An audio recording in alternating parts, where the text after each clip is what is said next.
ನಮಸ್ಕಾರ, ನನ್ನ ಹೆಸರು ದಿಲೀಪ್. ಜ್ಯೂಸಿಂಗ್ ಕೋಲ್ಡ್ ಆಯಿಲ್ ಪ್ರೆಸ್ಸನ್ನು ಪ್ರತಿನಿಧಿಸ್ತಿದ್ದೇನೆ. ಇವತ್ತು ನಾವು ನಮ್ಮ ಫಸ್ಟ್ ಕಸ್ಟಮರ್ ಆದಂತಹ ಶ್ರೀ ಗುರುಪ್ರಸಾದ್ ಶೆಟ್ಟಿ ಅವರ ಒಂದು ಆಫೀಸಲ್ಲಿದ್ದೇವೆ. ಅವರು ನಮಗೆ juicing cold oil press machine order ಮಾಡಿದಂತಹ ಫಸ್ಟ್ ಕಸ್ಟಮರ್. ಅವರ ಬಗ್ಗೆ ಒಂದಷ್ಟು ಕಿರಿಪರಿಚಯ ಅಂದರೆ, ಇವರು ಮೂಲತಃ ಉಡುಪಿ ಜಿಲ್ಲೆ ಕುಂದಾಪುರ ತಾಲೂಕಿನ ಬೈಂದೂರು ಮೂಲದವರು. ಇಲ್ಲಿ ಬೆಂಗಳೂರಿನಲ್ಲಿ ಸುಮಾರು 10 ವರ್ಷಗಳಿಗಿಂತ ಹೆಚ್ಚು ಕಾಲ ಅವರು integrated pest control services private ಲಿಮಿಟೆಡ್ನ ನಿರ್ದೇಶಕರಾಗಿ ಸೇವೆ ಸಲ್ಲಿಸ್ತಾ ಇದ್ದಾರೆ. They are into pest control services. Sir, first and foremost, we would like to thank you for giving order for Lusing Cold Oil Press Machine, sir. ನಮಸ್ಕಾರ ದಿಲೀಪ್, ನಿಮಗೂ ಕೂಡ welcome. ನಮಗೆ ನೀವು ಮಷಿನ್ಸ್ ಸೇಲ್ ಮಾಡಿ ಇವತ್ತಿಗೆ ಹೆಚ್ಚು ಕಡಿಮೆ 3 ವರ್ಷ ಆಯಿತು. 3 ವರ್ಷದ ನಂತರ ನಮ್ಮ ಪ್ರಥಮ ಗ್ರಾಹಕರನ್ನು ನೆನಪಿಟ್ಕೊಂಡು ಇವತ್ತು ಮತ್ತೆ ನಮ್ಮ ಹತ್ರ ಒಂದು ಫೀಡ್ಬ್ಯಾಕ್ ತಗೊಳ್ಳೋಕೆ ಇಷ್ಟು ದೂರ ಬಂದಿದ್ದೀರಿ. ನಿಮಗೆ ನಾನು ವೆಲ್ಕಮ್ ಮಾಡ್ತಾ ಇದ್ದೇನೆ. Thank you sir. Sir, machine ಹೇಗೆ ಯೂಸ್ ಮಾಡೋದು ಅಂತ ಒಂದು ಸ್ವಲ್ಪ ತೋರಿಸ್ಕೊಡಿ. ಸಿನ್ಸ್ ನೀವು ಮೆಷಿನನ್ನು ತೋರಿಸ್ಕೊಡಿ ಸರ್, ಸ್ವಲ್ಪ ಹೇಗೆ ಆನ್ ಮಾಡೋದು. ಖಂಡಿತವಾಗಿ ಇದ್ದೀರಿ. ಈ ಮೆಷಿನ್ ಏನಂದರೆ ತುಂಬ ಸರಳವಾದ ವಿಧಾನವನ್ನು ಯೂಸ್ ಮಾಡೋದಕ್ಕೆ. ಇದು ಹೇಗಂದರೆ ಪ್ಲಗ್ ಆ್ಯಂಡ್ ಪ್ಲೇ ಮೆಷಿನ್ ಅಂತಲೇ ಹೇಳ್ಬೋದು. ಜಸ್ಟ್ ನಾನು ಪವರನ್ನು ಆನ್ ಮಾಡ್ತಾ ಇದ್ದೀನಿ. ಪವರ್ ಆನ್ ಮಾಡಿ ಇಲ್ಲಿ ಹಿಂದ್ಗಡೆ ಒಂದು ಬಟನ್ ಇದೆ. ಈ ಬಟನನ್ನು ಪ್ರೆಸ್ ಮಾಡಿದ ತಕ್ಷಣ ಮೆಷೀನು ಪವರ್ ಆನ್ ಆಗಿದೆ. ನಾನು ಇಲ್ಲಿ ಈ ಚೂಸ್ ಬಟನ್ನನ್ನು ಪ್ರೆಸ್ ಮಾಡೋದ್ರ ಮುಖಾಂತರ ನನಗೆ ಯಾವ ಸೀಡನ್ನು ಯೂಸ್ ಮಾಡ್ತೀನಿ, ನಾನು ಆ ಸೀಡಿಗೆ ಬೇಕಾದಂಥ ಟೆಂಪ್ರೇಚರನ್ನು ಸೆಟ್ ಮಾಡ್ಕೊಳ್ತಾ ಇದ್ದೀನಿ. ಇವತ್ತು ನಾನು ಕೊಕೊನಟ್ಟನ್ನು ಯೂಸ್ ಮಾಡ್ತಾ ಇರೋದ್ರಿಂದ ನಾವು ಜಾಸ್ತಿ ಕೊಕೊನಟ್ ಆಯಿಲನ್ನೇ ಕನ್ಸ್ಯೂಮ್ ಮಾಡೋರು. ಹಾಗಾಗಿ ಇವತ್ತು ನಾನು ಕೊಕೊನಟ್ಟನ್ನೇ ನಿಮಗೆ ತೋರಿಸ್ತೀನಿ, ಯಾವ ಥರ ಇದರಲ್ಲಿ ಚೆನ್ನಾಗಿ ಬರುತ್ತೆ ಅಂತ. ನಿಮ್ಮ ಮಿಕ್ಕಿದ ಗ್ರಾಹಕರಿಗೆ ಅನುಕೂಲ ಆಗುವ ದೃಷ್ಟಿಯಿಂದ ನಾನು ಇವತ್ತು ಕೊಕೊನಟ್ಟನ್ನು ಚೂಸ್ ಮಾಡಿ ಅದನ್ನು ತೋರಿಸ್ತಾ ಇದ್ದೀನಿ. ನಾನು ಈ ಟೆಂಪ್ರೇಚರನ್ನು ಸೆಟ್ ಮಾಡ್ತಾ ಇದ್ದೀನಿ. ಇವಾಗ ಟೆಂಪ್ರೇಚರ್ ಸೆಟ್ ಮಾಡಿ ರನ್ ಬಟನ್ ಅನ್ನು ಪ್ರೆಸ್ ಮಾಡಿದರೆ ಇದರಲ್ಲಿ ಒಂದು ಮೆಸೇಜ್ ಬರುತ್ತೆ, ಹೀಟಿಂಗ್ ಆಗ್ತಾ ಇದೆ, machine is getting ready to run ಅಂತೇಳಿ.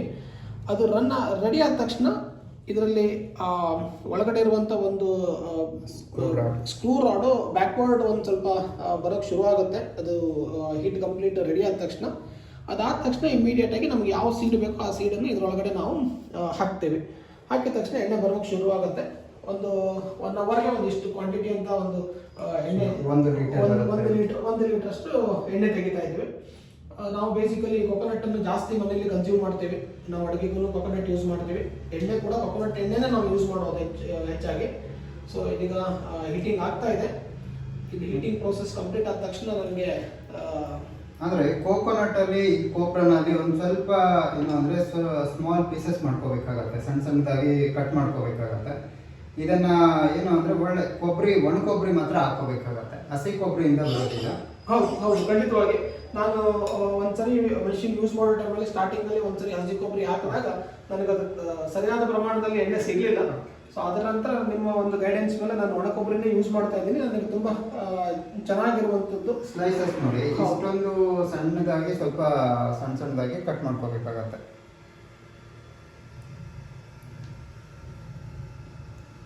ಈ ಥರ ಸ್ವಲ್ಪ ಸಣ್ಣದಾಗಿ ಒಂದು ಆಲ್ಮೋಸ್ಟ್ ಒಂದು ಗ್ರೌಂಡ್ ನಟ್ ಸೈಜ್ ಏನಿದೆ ಅಷ್ಟು ಸಣ್ಣದಾಗಿ ಕಟ್ ಮಾಡ್ಕೋಬೇಕಾಗತ್ತೆ. ಸರ್, ನಿಮಗೆ ಇಂತಹ ಒಂದು ಸಣ್ಣ ಆಯಿಲ್ ಪ್ರೆಸ್ ಮೆಷಿನ್ ತಗೋಬೇಕು ಅಂತ ಹೇಗೆ ಆಲೋಚನೆ ಬಂತು ಸರ್? ಕೂತ್ಕೊಳ್ಳಿ ದಿಲೀಪ್, ನಾವು ಕೂತ್ಕೊಂಡು ಮಾತಾಡೋಣ. ನಾನು ಬೇಸಿಕಲಿ ಏನಂದರೆ, ನಾನು ಫಾರ್ಮಾ ಇಂಡಸ್ಟ್ರಿಯಿಂದ ನನ್ನ ಕರಿಯರನ್ನು ಸ್ಟಾರ್ಟ್ ಮಾಡಿದ್ದೆ. 2006 ನನ್ನ ಕರಿಯರ್ ಸ್ಟಾರ್ಟ್ ಆಯಿತು. ಫಾರ್ಮಾ ಇಂಡಸ್ಟ್ರಿಯಲ್ಲಿ ಇರೋದ್ರಿಂದ ನಾನು ಹೆಲ್ತ್ ಬಗ್ಗೆ ಸ್ವಲ್ಪ ಯಾವಾಗಲೂ ಕಾನ್ಷಿಯಸ್ ಆಗಿದ್ದೆ. ನನಗೆ ಮುಂಚೆಯಿಂದ ಗೊತ್ತಿತ್ತು ಅಡಲ್ಟ್ರೇಷನ್ ಇರುವಂಥ ಪ್ರಾಡಕ್ಟ್ ಮಾರ್ಕೆಟಲ್ಲಿ ಏನೆಲ್ಲ ಸಿಗುತ್ತೆ, ಅದರಿಂದ ಏನೆಲ್ಲ ದುಷ್ಪರಿಣಾಮ ಇದೆ, ಅದರಿಂದ ಏನೆಲ್ಲ ಕಾಯಿಲೆಗಳು ಬರ್ತವೆ ಅಂತೇಳಿ ನಾನು ಫಾರ್ಮಾ ಇಂಡಸ್ಟ್ರಿಯಲ್ಲಿ ಇರೋದ್ರಿಂದ ಸಾಕಷ್ಟು ಅದ್ರ ಬಗ್ಗೆ ತಿಳ್ಕೊಂಡಿದ್ದೆ. ಬಟ್ ಎಷ್ಟೇ ತಿಳ್ಕೊಂಡಿದ್ರು ಕೂಡ ನಾವು ಅದನ್ನು ಇಂಪ್ಲಿಮೆಂಟ್ ಮಾಡ್ತಾ ಇರಲಿಲ್ಲ. ಬಟ್ ಯಾವಾಗ ನನಗೆ ಮದುವೆ ಆಗಿ ಮಕ್ಕಳಾಯಿತು, ಮಕ್ಕಳ ಒಂದು ಆರೋಗ್ಯದ ದೃಷ್ಟಿಯಿಂದ ನಾನು ಯಾವಾಗಲೂ ಹೈಜಿನಿಕ್ ಪ್ರಾಡಕ್ಟನ್ನು ಜಾಸ್ತಿ ಪ್ರಿಫರ್ ಮಾಡ್ತಾ ಇದ್ದೆ. ಹೊರಗಡೆ ಹೋದಾಗ ನಾವು ಎಲ್ಲಿ ಹೈಜಿನಿಕ್ ಆಗಿರೋ ಪ್ರಾಡಕ್ಟ್ ಸಿಗುತ್ತೆ, ಎಲ್ಲಿ ಅಡಲ್ಟ್ರೇಷನ್ ಕಡಿಮೆ ಇರುವಂಥ ಪ್ರಾಡಕ್ಟ್ ಸಿಗುತ್ತೆ, ಆ ಥರ ಪ್ರಾಡಕ್ಟನ್ನು ಯಾವಾಗಲೂ ನಾವು ಹುಡುಕ್ತಾ ಇದ್ದೀವಿ. ಸೊ ಹಾಗೆ ನಾನು ಈ ಒಂದು ಜ್ಯೂಸಿನ್ ಅನ್ನೋ ಮೆಷಿನ್ ನನಗೆ ಯಾವಾಗ ನನ್ನ ಗಮನಕ್ಕೆ ಬಂತು, ನಾನು ಇಮಿಡಿಯೇಟಾಗಿ ಇದನ್ನು ನಾನು ಬೈ ಮಾಡಲೇಬೇಕು. ನಾನು ಕೂಡ ಮನೆಯಲ್ಲೇ ಎಣ್ಣೆ ತಯಾರಿಸ್ಕೊಂಡು ನನಗೆ ಬೇಕಾದಂಥ ಎಣ್ಣೆ ಯಾವುದೇ ಇರ್ಬೋದು, ಬೇಕಾದರೆ ಕೊಕೊನಟ್ ಆಯಿಲ್ ಇರ್ಬೋದು, ನಾವು ಜಾಸ್ತಿ ಯೂಸ್ ಮಾಡುವಂಥದ್ದು, ಅಥವಾ ಗ್ರೌಂಡ್ನಟ್ ಆಯಿಲ್ ಇರ್ಬೋದು, ನಮ್ಮದು 2ನೇ ಪ್ರೆಫರೆನ್ಸ್ ಇರುವಂಥದ್ದು, ಅಥವಾ ಮಕ್ಕಳಿಗೆ ಬೇಕಾದಂಥ ಬಾದಾಮ್ ಎಣ್ಣೆ ಇರ್ಬೋದು, ಇದನ್ನೆಲ್ಲ ಯೂಸ್ ಮಾಡೋದಕ್ಕೋಸ್ಕರ ನಾನು ಮೆಷಿನನ್ನು ಬೈ ಮಾಡಬೇಕಂತ ನಿರ್ಧಾರ ಮಾಡಿದೆ. ಈಗ ಮೆಷಿನ್ನು ರೆಡಿ ಇದೆ. ನಾವು ಒಂದು ಆಯಿಲ್ ಮಾಡಿಬಿಟ್ಟು ನಮ್ಮ ಮಿಕ್ಕಿದ ಗ್ರಾಹಕರಿಗೆ ತೋರಿಸೋದಕ್ಕೋಸ್ಕರ ಒಂದ್ಸರಿ ರನ್ ಮಾಡಿಸಿ ತೋರಿಸ್ತೀನಿ. ಇವಾಗ ಮೆಷಿನ್ನು ರನ್ ಆಗೋದಕ್ಕೆ ರೆಡಿ ಇದೆ. ಇದರಲ್ಲಿ ನಾನು ಒಂದು ಹಿಡಿಯಷ್ಟು ಕತ್ತರಿಸಿದ ಕೊಕೊನಟ್ಟನ್ನು ಹಾಕಿದ್ದೀನಿ.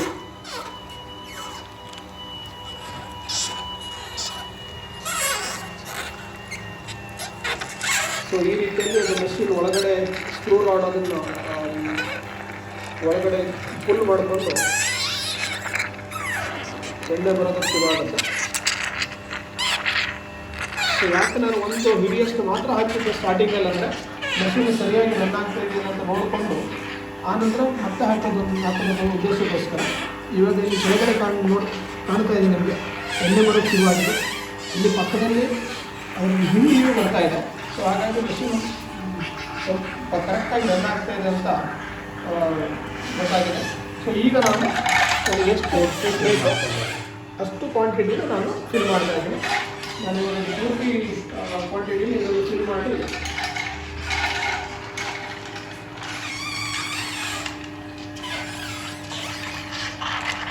ಸೊ ನಾನೀಗ ಒಂದು ಸುಮಾರಾಗಿ ಒಂದು 300 ಗ್ರಾಮ್ ಆಗುವಷ್ಟು ಕೊಕೊನಟ್ಟನ್ನು ಕತ್ತರಿಸಿ ಇದಕ್ಕೆ ಹಾಕಿದ್ದೀನಿ.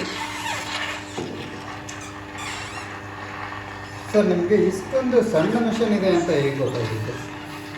ಹಾಂ, ನಾನು ಬೇಸಿಕಲಿ ಲಾಸ್ಟ್ ಒಂದು 12 ವರ್ಷದಿಂದ ಬಿಸ್ನೆಸ್ಸಲ್ಲಿ ನಾನು ಯಾವಾಗ ನನ್ನ ಗ್ರ್ಯಾಜುಯೇಷನ್ ಓದಿಕೊಂಡು ಇನಿಷಿಯಲ್ ಒಂದು 2 ವರ್ಷ ಫಾರ್ಮಾ ಇಂಡಸ್ಟ್ರಿ ಕೆಲಸ ಮಾಡಿದ ತಕ್ಷಣ ನಾನು ನನ್ನ ಸ್ವಂತ ಉದ್ಯಮ ಸ್ಟಾರ್ಟ್ ಮಾಡಿದೆ. ನನ್ನ ಸ್ವಂತ ಉದ್ಯಮ ಸ್ಟಾರ್ಟ್ ಆದಮೇಲೆ ನಾನೊಂದು ಬಿಸ್ನೆಸ್ ನೆಟ್ವರ್ಕ್ ಇಂಟರ್ನ್ಯಾಷನಲ್ BNI ಅಂತ ಒಂದು ಆರ್ಗನೈಸೇಷನಲ್ಲಿ ನಾನು ಮೆಂಬರ್ ಆಗಿದ್ದೆ. ಅಲ್ಲಿ ನಾವು ಒಬ್ಬರಿಗೊಬ್ಬರು ಎಲ್ಲರೂ ಬಿಸ್ನೆಸ್ ಪೀಪಲ್ ಇರೋದು ರೆಫರೆನ್ಸಸ್ಸನ್ನು ಒಬ್ಬರಿಗೊಬ್ಬರು ಆರ್ಗನೈಸೇಷನ್. ಸೊ ಆ ಆರ್ಗನೈಸೇಷನಲ್ಲಿ ನಮ್ಮೊಂದು ವಾಟ್ಸಪ್ ಗ್ರೂಪ್ ಇದೆ. ಆ ಗ್ರೂಪ್ನಲ್ಲಿ ನನಗೆ ಒಂದು ಸರಿಸುಮಾರು ಒಂದು 3-4 ವರ್ಷದ ಮುಂಚೆ ಒಂದು ವಿಡಿಯೋ ಬಂತು. ಸೊ ಆ ವಿಡಿಯೋ ಕಂಡಾಗ ನಾನು ಆ ವಿಡಿಯೋನ ಮತ್ತೆ ನೋಡಿದೆ. ಇದು ಇಷ್ಟು ಚಿಕ್ಕದಾಗಿದೆ ಮಿಷಿನು, ಇಷ್ಟು ಚೆನ್ನಾಗಿದೆ, ಎಣ್ಣೆ ತೆಗಿಬೋದು, ಮನೆಯಲ್ಲೇ ಮಾಡ್ಕೊಬೋದು. ಯಾಕಂದರೆ ನಾವು ಚಿಕ್ಕವರಿರ್ಬೇಕಾದ್ರೆ ಏನು ಮಾಡ್ತಾ ಇದ್ದೀವಿ ಅಂದರೆ ಹೊರಗಡೆ ಗಾಣಕ್ಕೆ ಹೋಗ್ಬಿಟ್ಟು ನಮ್ಮ ಮನೆಯಲ್ಲಿ ನಾವೇ ಬೆಳೆದಿರುವಂಥ ತೆಂಗಿನಕಾಯಿಯನ್ನು ಬಂದು ಗಾಣದಿಂದ ಎಣ್ಣೆ ಮಾಡ್ಕೊಂಡು ಬಂದು ನಾವು ಗಾಣದಿಂದ ಎಣ್ಣೆ ಮಾಡ್ಕೊಂಡು ಬಂದು ನಾವು ಅದನ್ನು ಯೂಸ್ ಮಾಡ್ತಾ ಇದ್ದೀವಿ. ಬಟ್ ಯಾವಾಗ ನಮಗೆ ಇದೊಂದು ಮೆಷಿನ್ ಇದೆ ಅಂತ ಗೊತ್ತಾಯಿತು, ನಮ್ಮ ತಕ್ಷಣ ನಿಮಗೆ ಕಾಲ್ ಮಾಡಿ ನನಗೆ ಬಂದು ಡೆಮೋ ಕೊಡಿ, ನೋಡೋಣ ಎಣ್ಣೆ ಹೇಗೆ ಬರ್ತಾ ಇದೆ ಅಂತ ಹೇಳಿ ನಾನು ಈ ಮೆಷಿನ್ ಅದೇನಂದರೆ ಆ ವಾಟ್ಸಪ್ ಗ್ರೂಪಲ್ಲೇ ಗೊತ್ತಾಗಿರೋದು. ಸೊ ಗೊತ್ತಾದ ತಕ್ಷಣ ನೀವು ಕಾಲ್ ಮಾಡಿ ನಾನು ಈ ಮೆಷಿನ್ ಬಗ್ಗೆ ಜಾಸ್ತಿ ತಿಳ್ಕೊಂಡು ಆಮೇಲೆ ನಾನು ಪರ್ಚೇಸ್ ಮಾಡಿದ್ದೀನಿ. ಸರ್ ನೀವು ಸುಮಾರು 3.5 ವರ್ಷಗಳಿಂದ ಯೂಸ್ ಮಾಡ್ತಾ ಇದ್ದೀರಾ. ಇದುವರೆಗೂ ಯಾವೆಲ್ಲ ಅಡುಗೆ ಎಣ್ಣೆಗಳನ್ನು ತಗೊಳ್ತೀರಾ? ನೀವು ಮೂಲತಃ ಕರಾವಳಿ ಭಾಗದಿಂದ ಬಂದಿರೋದ್ರಿಂದ ಹೆಚ್ಚಾಗಿ ನೀವು ಕೊಬ್ಬರಿ ಎಣ್ಣೆಯನ್ನು ಉಪಯೋಗಿಸ್ತೀರಾ. ಕೊಬ್ಬರಿ ಎಣ್ಣೆ ಬಿಟ್ಟು ಬೇರೆ ಯಾವೆಲ್ಲ ಅಡುಗೆ ಎಣ್ಣೆಗಳನ್ನು ಉಪಯೋಗಿಸ್ತಾ ಇದ್ದೀರಾ? ಸರಿಯಾದ ಕ್ವಶನ್ ನನಗೆ ಕೇಳಿದ್ದೀರಿ ನೀವು. ಏನಂದರೆ ನಾವು ನಮ್ಮ ಕರಾವಳಿ ಭಾಗದಲ್ಲಿ ಹೇಗೆಂದರೆ ನಾವು ಹೊಟ್ಟೆ ಒಳಗಡೆಯೂ ತೆಂಗಿನ ಎಣ್ಣೆನೇ ಹಾಕ್ತೀವಿ, ಹೊಟ್ಟೆ ದೇಹದ ಹೊರಭಾಗಕ್ಕೂ ತೆಂಗಿನ ಎಣ್ಣೆನೇ ಜಾಸ್ತಿ ಯೂಸ್ ಮಾಡ್ತೀವಿ ನಾವು. ಸೊ ನಾವು ತೆಂಗಿನ ಎಣ್ಣೆ ಹೆಚ್ಚು ಕಡಿಮೆ ಒಂದು 2-3 ಲೀಟ್ರ್ ತೆಂಗಿನ ಎಣ್ಣೆಯನ್ನು ಯೂಸ್ ಮಾಡ್ತೀವಿ. ಒಂದು 2 ಲೀಟ್ರ್ ಕಡಲೆ ಎಣ್ಣೆಯನ್ನು ಯೂಸ್ ಮಾಡ್ತೀವಿ. ಸೊ ಇದೆರಡು ನಮ್ಮದು ಮೇಜರ್ ಕನ್ಸಂಪ್ಷನ್ ಇರುವಂಥದ್ದು ಮನೆಯಲ್ಲಿ. ಸೊ ಇದೆರಡು ಎಣ್ಣೆ ನಾವು ಯಾವಾಗಲೂ ತೆಗಿತಾ ಇರ್ತೀವಿ ಈ ಮೆಷಿನಿಂದ. ಅದ್ರ ಜೊತೆಗೆ ನಾನು ಬಾದಾಮಿ ಎಣ್ಣೆಯನ್ನು ಟ್ರೈ ಮಾಡಿದ್ದೀನಿ, ಮಕ್ಕಳಿಗೋಸ್ಕರ ಬಾದಾಮಿ ಎಣ್ಣೆ ಕೂಡ ತಂದಿದ್ದೀನಿ. ಬಾದಾಮಿ ಎಣ್ಣೆ ಕೂಡ ತುಂಬ ಚೆನ್ನಾಗಿ ಬಂದಿದೆ ನಿಮ್ಮ ಮೆಷಿನಲ್ಲಿ ನನಗೆ. ಅದಾದ ತಕ್ಷಣ ನಾನು ಒಂದೆರಡು ಸರಿ ಇದು ಗೊತ್ತಿರೋದಿಲ್ಲ, ಈ ವಾಟರ್ ಮೆಲನ್ ಸೀಡಿಂದ ಕೂಡ ನಾವು ಎಣ್ಣೆ ತೆಗೆದಿದ್ದೀವಿ.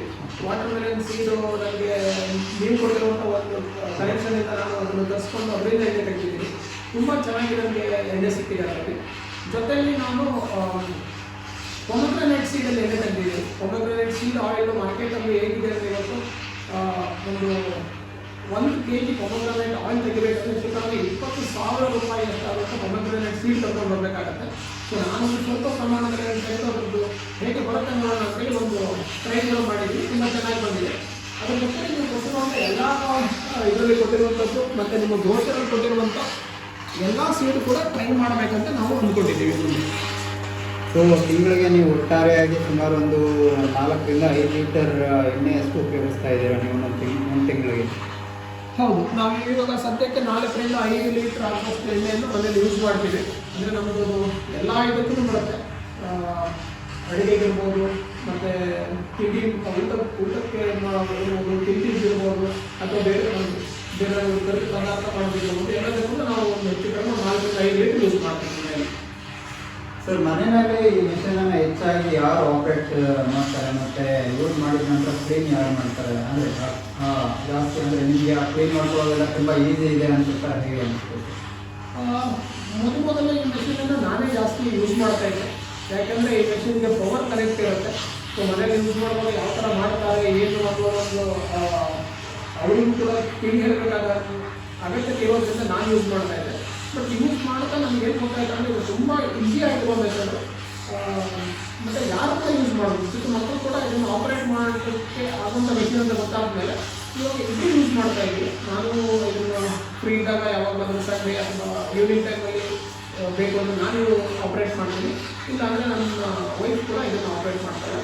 ಸೊ ಮತ್ತು ಇದು ಯೂಸ್ ಆದಮೇಲೆ ಕೂಡ ಕ್ಲೀನ್ ಮಾಡುವಂಥದ್ದು ಕೂಡ ತುಂಬ ಸರಳವಾದ ವಿಧಾನ. ಒಂದು ಅರ್ಧ ಗಂಟೆ ಆದ ತಕ್ಷಣ ನಾವು ಕ್ಲೀನ್ ಮಾಡ್ಕೊಂಡ್ಬಿಟ್ರೆ ನೆಕ್ಸ್ಟ್ ಎಣ್ಣೆ ತೆಗೆಯೋದಕ್ಕೆ ಮೆಷಿನ್ ರೆಡಿ ಆಗಿಬಿಡುತ್ತೆ. ಸರ್, ನೀವು ಮೊದಲಿಗೆ ಫಸ್ಟ್ ರೋಸಿಂಗ್ ಆಯಿಲ್ ಪ್ರೆಸ್ ಮಿಷನಿಂದ ಅಡುಗೆ ಎಣ್ಣೆನ ತೆಗೆದು ಅಡುಗೆ ಮಾಡಿದಾಗ ಅದರಲ್ಲಿ ನಿಮಗೆ ಅಡುಗೆ ರುಚಿನಲ್ಲಿ ಏನಾದರೂ ವ್ಯತ್ಯಾಸ ಗೊತ್ತಾಗುತ್ತೆ? Amazing question. ಏನಾಗಿದೆ ಅಂದರೆ ನಮಗೆ ಮುಂಚೆ ನಾವು ಪ್ರತಿ ಸರಿನೂ ಎಣ್ಣೆ ಯೂಸ್ ಮಾಡಿದಾಗ ನಾವು ಊಟ ಆದಮೇಲೆ ಸೋಪ್ ಹಾಕಿ ಕೈ ತೊಳಿಬೇಕಾದ ಅವಶ್ಯಕತೆ ಇರ್ತಾ ಇತ್ತು. ಬಟ್ ಯಾವತ್ತು ನಾವು ಜ್ಯೂಸಿನಲ್ಲಿ ಎಣ್ಣೆ ತೆಗೆದು ಶುರು ಮಾಡಿದ್ವು, ನಾವು ಕೊಬ್ಬರಿಂದ ತಂದಿರೋ ಎಣ್ಣೆಯನ್ನು ಕೂಡ ಕೈಯಲ್ಲಿ ಮುಟ್ಟಿದಾಗ ನಾವು ಕೈ ವಾಶ್ ಮಾಡ್ಕೊಂಡ ತಕ್ಷಣ ಎಣ್ಣೆ ಅನ್ನುವಂಥ ಅಂಶ, ಆಯಿಲಿ ಅನ್ನುವಂಥ ಅಂಶ ಏನಿರ್ತದೆ ಕಂಪ್ಲೀಟಾಗಿ ವಾಟರ್ ವಾಶಲ್ಲೇ ಕ್ಲೀನಾಗಿ ಹೋಗ್ತಾ ಇತ್ತು. ಸೋಪ್ ಯೂಸ್ ಮಾಡೋ ಅವಶ್ಯಕತೆ ಇರ್ತಾ ಇರಲಿಲ್ಲ. ಅದಾದ ತಕ್ಷಣ ನಮಗೆ ಊಟದ ರುಚಿಯಲ್ಲಿ ಕೂಡ ಬದಲಾವಣೆ ಕೂಡ ಕಾಣಲಿಕ್ಕೆ ಶುರುವಾಯಿತು. ನಾವು ನಾರ್ಮಲ್ ಆಗಿ ಬೆಳಿಗ್ಗೆ ತಿಂಡಿಗೆ ಚಿತ್ರಾನ್ನ ಮಾಡಿದಾಗ ಅಥವಾ ಬೆಳಿಗ್ಗೆ ತಿಂಡಿಗೆ ಏನಾದರೂ ರೈಸ್ ಐಟಮ್ ಮಾಡಿದಾಗ ಮುಂಚೆ ಹೇಗಿರ್ತಾ ಇತ್ತು ಅಂದರೆ ಫುಲ್ ಆಯಿಲಿ ಆಗಿರ್ತಾ ಇತ್ತು. ಬಟ್ ಯಾವಾಗ ನಾವು ಈ ಮೆಷಿನ್ ಯೂಸ್ ಮಾಡೋದು ಸ್ಟಾರ್ಟ್ ಮಾಡಿದ್ವಿ, ಅದಾದ ತಕ್ಷಣ ಅದರಲ್ಲಿ ತುಂಬ ಬದಲಾವಣೆ ನಮಗೆ ಕಾಣೋಕ್ಕೆ ಶುರುವಾಯಿತು. ಸೊ ನಮಗೆ ಅದರ ಬಗ್ಗೆ ತುಂಬ ಹೆಮ್ಮೆ ಅನಿಸ್ತಾ ಇದೆ. ಸರ್, ನೀವು ಇದೊಂದು ಯಾವ್ಯಾವ ಥರ ಅಂದರೆ ಬ್ರೇಕ್ಫಾಸ್ಟ್ಗೆ ನೀವು ತುಂಬ ನೀಟಾಗಿ ಎಕ್ಸ್ಪ್ಲೇನ್ ಮಾಡಿದ್ದೀರಿ ಇದನ್ನು. ಮತ್ತು ನೀವು ಅಡುಗೆ ತೆಗೆದ ನಂತರ ಈ ಬರೋ ಒಂದು ಹಿಂಡಿ ಇದೆಯಾ ಕೇಕ್, ಈ ಕೇಕನ್ನು ಒಂಚೂರು ಸ್ವಲ್ಪ ನೋಡಿಸಿ. ಇದು ಹಿಂಡಿ ಇಲ್ಲಿ ಬರುತ್ತೆ, ಆಯಿಲ್ ಇಲ್ಲಿ ಸ್ಟೋರ್ ಆಗುತ್ತೆ. ಸೊ ಇಲ್ಲಿ ಹಿಂಡಿಯನ್ನು ಸ್ವಲ್ಪ ತೋರಿಸಿ.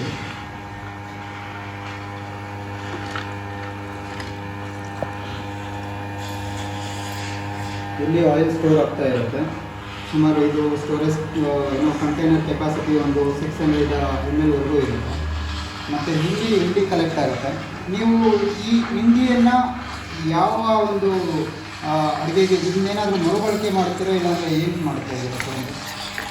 ನಾವು ಈ ಹಿಂಡಿಯನ್ನು ಏನಂದರೆ ನಮಗೆ ಸ್ಟಾರ್ಟಿಂಗಲ್ಲಿ ಅದನ್ನು ಏನು ಮಾಡೋದು ಏನಂತ ಅಷ್ಟೊಂದು ಗೊತ್ತಾಗ್ತಾ ಇರಲಿಲ್ಲ. ಸುಮ್ಮನೆ ಅದನ್ನು ಯೂಸ್ ಮಾಡ್ತಾ ಇರಲಿಲ್ಲ. ಬಟ್ ಆಮೇಲೆ ನಾವು ಅದರಲ್ಲಿ ಕೂಡ ನಾವು ಸ್ವಲ್ಪ ಎಕ್ಸ್ಪೆರಿಮೆಂಟ್ ಮಾಡೋಕ್ಕೆ ಶುರು ಮಾಡಿದ್ದೀವಿ. ಕೆಲವೊಂದ್ಸರಿ ಚಟ್ನಿ ಮಾಡೋದು, ಕೆಲವೊಂದ್ಸರಿ ಚಿಕ್ಕಿ ಮಾಡ್ಕೊಳ್ಳೋದು, ಈ ಥರ ಮಾಡ್ತಾಯಿದ್ವಿ. ಬಟ್ ನಮ್ಮ ಹತ್ರ ಹಿಂಡಿ ಕ್ವಾಂಟಿಟಿ ಜಾಸ್ತಿ ಇದ್ದಾಗ ಏನೂ ಮಾಡೋಕ್ಕೆ ಸಾಧ್ಯ ಆಗದಿದ್ದಾಗ ನಾವೇನಾದರೂ ಊರಿಗೆ ಹೋಗುವಂಥದ್ದು ಏನಾದರೂ ತುಂಬ ಹತ್ತಿರದ ದಿನಗಳಲ್ಲಿ ಊರಿಗೆ ಹೋಗೋದಿದ್ದರೆ ಊರಿಗೆ ತಗೊಂಡೋಗಿ ದನಗಳಿಗೆ ಕೊಡ್ತಾ ಇದ್ದೀವಿ. ದನಗಳಿಗೆ ಕೊಟ್ಟಾಗ ನಮಗೊಂದು ಏನು ಚೇಂಜಸ್ ಕಾಣಿಸ್ತು ಅಂದರೆ ದನಗಳ ಹಾಲು ಕೊಡುವ ಪ್ರಮಾಣದಲ್ಲಿ ತುಂಬ ಡಿಫ್ರೆನ್ಸ್ ಕಾಣಿಸ್ತು ಅಂತ ನನ್ನ ಮನೆಯಲ್ಲಿ ನನಗೆ ಹೇಳ್ತಾ ಇದ್ದಾರೆ. ಸೊ ಹಾಗಾಗಿ ಹಿಂಡಿ ಪ್ರತಿಯೊಂದು ಇದರಲ್ಲಿ ಎಣ್ಣೆ ಹೇಗೆ ಉಪಯೋಗ ಆಗ್ತಾ ಇದೆ ನಮಗೆ, ಅದೇ ಥರ ಅದರಿಂದ ಬರೋ ಹಿಂಡಿ ಕೂಡ ನಾವು ನಮಗೆ ಅದನ್ನು ಮಾಡ್ಕೊಳ್ಳೋಕೆ ಆಗಿಲ್ಲ ಅಂದರೂ ಕೂಡ ಪ್ರಾಣಿಗಳಿಗಾದರೂ ಕೊಟ್ಟು ಅವುಗಳಿಗೆ ಅದರಲ್ಲಿರುವಂಥ ಎಲ್ಲ ಪೋಷಕಾಂಶಗಳು ಸಿಗೋದ್ರಿಂದ ಅವುಗಳಿಗೆ ಬೆನಿಫಿಟ್ ಆಗ್ತಾ ಇದೆ. ಸೊ ಈ ಥರ ಯೂಸ್ ಮಾಡ್ತಾ ಇದ್ದೀವಿ ಈಗ ಸದ್ಯಕ್ಕೆ. ಸರ್, ನೀವು ಸುಮಾರು 3.5 ವರ್ಷಗಳಿಂದ ಯೂಸ್ ಮಾಡಿದಾಗ ನಿಮ್ಗೆ ಏನಾದರೂ ಸಣ್ಣ ಪುಟ್ಟ ಏನಾದರೂ ತೊಂದರೆ ಆಗಿತ್ತಾ? ಇದು ಏನಾದರೂ ಇಲ್ಲ, ನನಗೆ ಕಳೆದ 3.5 ವರ್ಷಗಳಿಂದ ಯಾವುದೇ ಸಮಸ್ಯೆಗಳು ಕೂಡ ನನಗೇನು ಕಾಣಿಸ್ತಿಲ್ಲ ಈ ಮೆಷಿನಲ್ಲಿ. ಬಟ್ ಒಂದು ಸರಿ ಸ್ಟಾರ್ಟಿಂಗಲ್ಲಿ ಮಾಡಿದಾಗ ಏನಾಗಿದೆ ಅಂದರೆ ನಾವು ಕ್ಲೀನ್ ಮಾಡದೆ ಹಾಗೆ ಇಟ್ಟಿರೋದ್ರಿಂದ 1-2 ಜಿಲ್ಲೆಗಳು ಒಳಗಡೆ ಹೋಯಿತು. ಬಟ್ ನಾನು ಕಸ್ಟಮರ್ ಇರೋದ್ರಿಂದ ನನಗೂ ಅದರ ಬಗ್ಗೆ ಸಾಕಷ್ಟು ಅನುಭವ ಇರೋದ್ರಿಂದ ಅದನ್ನು ಹೇಗೆ ಇದು ಮಾಡಬೇಕಂತ ಗೊತ್ತಾಗಿರೋದ್ರಿಂದ ನಾವು ಆಮೇಲೆ ಯಾವತ್ತೂ ಕ್ಲೀನ್ ಮಾಡ್ತಾ ಇರ್ತಿಲ್ಲ, ಕೆಲಸ ಆದಮೇಲೆ ಪ್ರಾಪರಾಗಿ ಕ್ಲೀನ್ ಮಾಡಿ ಮೆಷಿನ್ ಇಟ್ಟಿದ್ದೀವಿ. ಸೊ ಇವಾಗ ಆ ಥರದ್ದೇನು ಸಮಸ್ಯೆಗಳಿಲ್ಲ. ಯಾವುದೇ ಸಮಸ್ಯೆ ಮೆಷಿನಲ್ಲಿ ಯಾವುದೇ ಸಮಸ್ಯೆಗಳು ನಮಗೆ ಕಳೆದ 3-4 ವರ್ಷಗಳಲ್ಲಿ ಯಾವುದೇ ಸಮಸ್ಯೆಗಳು ಬಂದಿಲ್ಲ. ನಿಮ್ಮ ಒಂದು ಒಟ್ಟಾರೆ ಒಂದು ಅನುಭವ ಹೇಗಿದೆ ಸರ್ ಜ್ಯೂಸಿನ? ಈ ಜ್ಯೂಸಿನಲ್ಲಿ ನನಗೆ ಒಟ್ಟಾರೆ ಅನುಭವ ಬಗ್ಗೆ ಹೇಳಬೇಕಂದ್ರೆ machine is one of the best machine available in the market. ಯಾಕಂದರೆ ನಾವು ಮನೆಯಲ್ಲಿ ತುಂಬ ಸರಳವಾಗಿ ಎಣ್ಣೆ ಯೂಸ್ ಮಾಡ್ಕೊಳ್ಬೋದು. ಆರೋಗ್ಯದ ದೃಷ್ಟಿಯಿಂದ ಹೇಳಬೇಕು ಅಂತ ಹೇಳಿದರೆ ನಾವು ಹೊರಗಡೆ ಹೋದರೆ ಪ್ರತಿಯೊಂದು ಪದಾರ್ಥ ನಮ್ಗೆ ಹೊರಗಡೆ ಸಿಗುವಂಥದ್ದು ಕೂಡ ಒಂದಲ್ಲ ಒಂದು ರೀತಿಯಲ್ಲಿ ಅಡಲ್ಟ್ರೇಟ್ ಆಗಿರುತ್ತೆ, ಮಿಕ್ಸ್ ಮಾಡಿರ್ತಾರೆ, ಕಂಟಾಮಿನೇಷನ್ ಇರುತ್ತೆ. ಮನೆಯಲ್ಲೇ ತಯಾರು ಮಾಡ್ಕೊಳ್ಳೋದ್ರಿಂದ ನಮಗೆ ಹೊರಗಡೆ ತುಂಬ ಖುಷಿ ಅನಿಸ್ತಾ ಇದೆ. ನಾವು ಮನೆಯಲ್ಲೇ ಫ್ರೆಶ್ ಆಗಿರುವಂಥದ್ದು, ಯಾವುದೇ ಅಡಲ್ಟ್ರೇಷನ್ ಇಲ್ಲದೆ ಇರುವಂಥದ್ದು ತಯಾರು ಮಾಡಿ, ಎಣ್ಣೆಯನ್ನು ತಯಾರು ಮಾಡಿ ಅದರಿಂದ ಏನು ಬೇಕೋ ನಾವು ಅದನ್ನು ಖಾದ್ಯಗಳು ರೆಡಿ ಮಾಡಿ ನಾವು ತಿಂತೀವಿ ಅನ್ನೋದು ನಮಗೊಂದು ಖುಷಿ ಅನಿಸ್ತಾ ಇದೆ. ಒಟ್ಟಾರೆಯಾಗಿ ಮೆಷಿನ್ ಪರ್ಚೇಸ್ ಮಾಡೋದಕ್ಕೆ ನಮಗೆ ತುಂಬ ಖುಷಿಯಾಗಿದೆ. ನೀವು ತಿಂಗಳಿಗೆ ಎಷ್ಟು ಸರಿ ಮೆಷಿನನ್ನು ಆಪರೇಟ್ ಮಾಡ್ತೀರಾ? ಅಂದರೆ ಒಂದು ಸರಿ ನೀವು ಮೆಷಿನನ್ನು ಆನ್ ಮಾಡಿದಾಗ ಎಷ್ಟು ಲೀಟರ್ ಎಣ್ಣೆ ತಗೊಳ್ತೀರಾ? ನಾರ್ಮಲಾಗಿ ನಮ್ಮದು ಯಾವ ಥರ ಆಗುತ್ತೆ ಅಂತ ಹೇಳಿದ್ರೆ, ಒಂದು ಸರಿ ಮೆಷಿನ್ ಆನ್ ಮಾಡಿದಾಗ ನಾವು 1 ಲೀಟ್ರಿಂದ 1.25 ಲೀಟ್ರ್ ತನಕ ನಾವು ತೆಗಿತೀವಿ. ಅಂದರೆ ತಿಂಗಳಿಗೆ ನಾವು ಹೆಚ್ಚು ಕಡಿಮೆ 4ರಿಂದ 5 ಸರಿ 4 ಸರಿನೂ ಆಪ್ರೇಟ್ ಮಾಡುವಂಥದ್ದು. ಅಂದರೆ ನಮಗೆ ಕೊಬ್ಬರಿ ಎಣ್ಣೆ 3 ಲೀಟರ್ ಕೊಬ್ಬರಿ ಎಣ್ಣೆ ಬೇಕು ಅಂತ ಹೇಳಿದ್ರೆ ನಾವು 2 ಸರಿ ಅಥವಾ ಅಷ್ಟೇ 3 ಸರಿ ಆಪ್ರೇಟ್ ಮಾಡಿ 3 ಲೀಟರ್ ತೆಗಿತೀವಿ. 2 ಲೀಟರ್ ಶೇಂಗಾ ಎಣ್ಣೆ ಬೇಕಾಗಿರೋದಕ್ಕೆ 2 ಸರಿ ಆಪ್ರೇಟ್ ಮಾಡಿ ತೆಗಿತೀವಿ. ಎವ್ರಿ 15 ಡೇಸ್ ಒಂದು ಸರಿ ತೆಗಿತೀವಿ. ಸೊ ಅದು ಎರಡೂ ಸೇಮ್ ದಿನ ಕೂಡ ಮಾಡ್ತೀವಿ. ಕೆಲವೊಂದು ಸಲ ಕೆಲವೊಂದಿನ ಬೇರೆ ಬೇರೆ ದಿನ ಕೂಡ ಮಾಡ್ತೀವಿ. ನಮ್ಮ ಟೈಮ್ಗೆ ಅನುಕೂಲ ಆಗುತ್ತೆ. ಮತ್ತು ಮನೆಯಲ್ಲಿ ಎಣ್ಣೆ ಯಾವಾಗ ಅಗತ್ಯ ಇರುತ್ತೆ ನಮಗೆ ಅವಾಗ ಫ್ರೆಶ್ಶಾಗಿ ರೆಡಿ ಮಾಡ್ಕೊಂಡು ತಗೋತೀವಿ. ಒಂದು 4ರಿಂದ 5 ಸಾರಿ ಆಪ್ರೇಟ್ ಮಾಡ್ತೀವಿ. ನಿಮ್ಮ ಒಂದು ಒಟ್ಟಾರೆ ಒಂದು ಸಮಯಕ್ಕೆ ಮತ್ತು ನಿಮ್ಮ ಒಂದು ಒಟ್ಟಾರೆ ಒಂದು ನಿಮ್ಮ ಒಂದು ಅನುಭವವನ್ನು ಹಂಚ್ಕೊಂಡಿದ್ದಕ್ಕೆ ತುಂಬ ಧನ್ಯವಾದಗಳು ಸರ್. ಈಗ ನೋಡಿ, ನಾವು ವಿಡಿಯೋ ಸ್ಟಾರ್ಟ್ ಮಾಡಿದಾಗಿಂದ ಅಡುಗೆ ಎಣ್ಣೆ ಒಂದಿಷ್ಟು ಕಂಟೈನರಲ್ಲಿ ಕಲೆಕ್ಟ್ ಆಗಿದೆ ಮತ್ತು ಹಿಂಡಿಯನ್ನು ನೋಡ್ಬೋದು, ಎಷ್ಟು ಹಿಂಡಿ ಕಲೆಕ್ಟ್ ಆಗಿದೆ ಅಂತ. ಹಿಂಡಿ ಏನು ಜಾಸ್ತಿ ಕಲೆಕ್ಷನ್ ಏನೂ ಆಗಿಲ್ಲ. ಇಲ್ಲಿ ಏನು ಅಂದರೆ ಕೊಬ್ಬರಿನಲ್ಲಿ ಮಾತ್ರ ನಾವೊಂದು ಸ್ವಲ್ಪ ಸ್ಟಿಲ್ ಮಾಡ್ತಾ ಇರಬೇಕಾಗುತ್ತೆ. ಸ್ಟಿಲ್ ಮಾಡುವಾಗ ನಾವೊಂದು ಮರದ ಒಂದು ಚಮಚವನ್ನು ಮಾತ್ರ ಉಪಯೋಗಿಸ್ಕೋಬೇಕಾಗತ್ತೆ.